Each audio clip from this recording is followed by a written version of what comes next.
যুক্তরাষ্ট্রের সামরিক বাহিনীতে নতুন ইতিহাস সৃষ্টি করেছেন বাংলাদেশি বংশোদ্ভূত শরীফুল এম খান।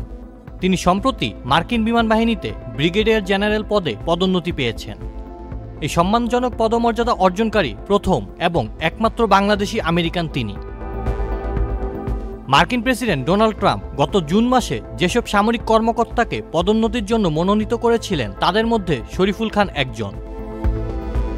20 আগস্ট পেন্টাগনে এক আড়ম্বরপূর্ণ অনুষ্ঠানের মাধ্যমে শরীফুল খান এবং পদোন্নতিপ্রাপ্ত অন্যদের অভিষেক হয়।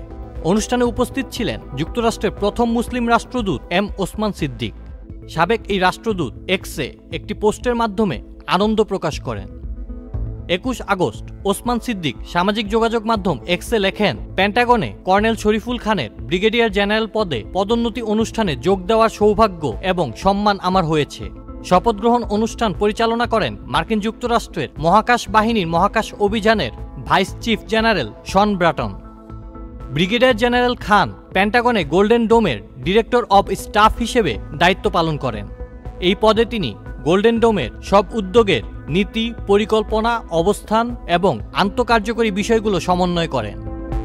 বাংলাদেশে জন্মগ্রহণকারী ব্রিগেডিয়ার জেনারেল খান হলেন প্রথম এবং একমাত্র বাংলাদেশি আমেরিকান যিনি মার্কিন সেনাবাহিনীতে এই পদমর্যাদা অর্জন করেছেন। আমাদের দেশের প্রতি তার আনুগত্য, উৎসর্গ এবং সেবার জন্য ব্রিগেডিয়ার জেনারেল খানকে অভিনন্দন জানাই।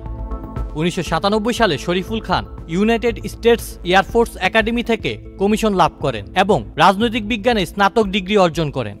এরপর তিনি মহাকাশ ব্যবস্থা, নিয়ন্ত্রণ ও উৎক্ষেপণ ব্যবস্থা নিয়ে কাজ করার মাধ্যমে একজন দক্ষ স্যাটেলাইট অপারেটর হিসেবে অভিজ্ঞতা লাভ করেন। কর্মজীবনে তিনি একাধিক মাস্টার্স ডিগ্রি অর্জন করেছেন। তিনি কুয়েতের আলী আল সালেম বিমান ঘাঁটিতে 2001 এবং 2007 সালে অপারেশন সাইলেন্ট সেন্টুরির ডিপ্লয়মেন্ট কমান্ডার হিসেবে দায়িত্ব পালন করেন। বিভিন্ন উচ্চপদে নেতৃত্ব দেওয়ার পাশাপাশি তিনি ডিফেন্স মেরিটোরিয়াস সার্ভিস মেডেল সহ অসংখ্য সামরিক পদক ও সম্মাননা লাভ করেছেন। আউসাফুল ইসলাম আকিফ, চ্যানেল আই।